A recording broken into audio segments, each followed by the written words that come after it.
According to Allen, the decision to cast Rhys Meyers was an easy one, especially after the actor's starring role in Bend It Like Beckham. He looked perfect for me. I mean, he just looked gorgeous and correct and sensitive and tortured, and I could tell he was going to be great immediately because the first thing he did before we shot was the voiceover for the tennis ball going over. The man who said I'd rather be lucky than good saw deeply into life. People are afraid to face how great a part of life is dependent on luck. It's scary to think so much is out of one's control. There are moments in a match when the ball hits the top of the net, and for a split second it can either go forward or fall back. With a little luck, it goes forward. And I was sitting with my assistant, and we were so stunned at how beautifully he did it. You know, I guess it's because it's a British voice, and you hear, you know, the man who does this, you hear that British intonation, and it, you know, it sounded like what to an American ear is class, aristocracy. Yeah, actually, he's an Irish, you know, poor boy. But to us, it sounded like, you know, he could have been the Prince of Wales, and we knew he was going to be wonderful, and he was. For Rhys Meyers, who says he still can't believe he's one of the leads in a Woody Allen film, his admiration for the writer-director goes back to his days as a young boy, when he saw Annie Hall for the first time. I remember I saw it when I was very young, like 7 years old or something, and this is many years after it was shot. I mean, it was shot before I was born. It was released the year I was born.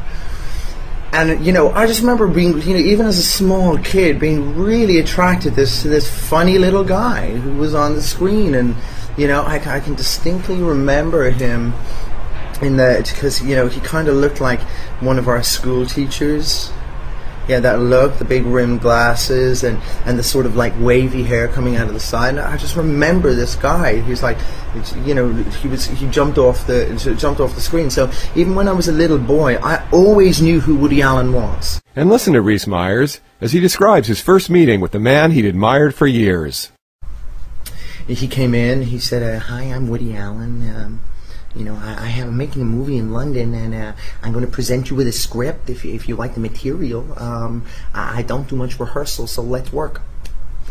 Hands me the script. I say, "Yes, thank you very much, Mr. Allen." I get out of there before I put my foot in my mouth and lose the job.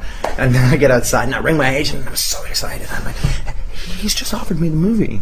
But as excited as he was to be working with Allen, Rhys Meyers admits he got a bit nervous on the first day of shooting. I went up to Woody, and I was really honest with him, and I said, "You know, Woody, I'm really nervous." And he was like, yeah, and he goes, "Jonathan, you don't really need to be nervous. Like, you're 80% the character when you wake up in the morning." He said, "You just got to bring 20% to work, fill in the dots." You know, and then I realized that, you know, he hasn't cast me because, you know, he doesn't cast actors that he's got to spend 3 hours of the day talking them through a scene, because he'd just get bored and you'd lose interest. If he casts you in a movie, you deserve to be there because you're good at what you do. And you can trust him because he's a proven genius, and he's a man of a certain age that it's easy to trust. And you respect his opinion, and he's wise, and he's deeply intelligent. And because he's trusting you to make the most of your character, you really feel that a great responsibility has not only been put onto you, but that it's a responsibility that you can handle. It's a great way to work.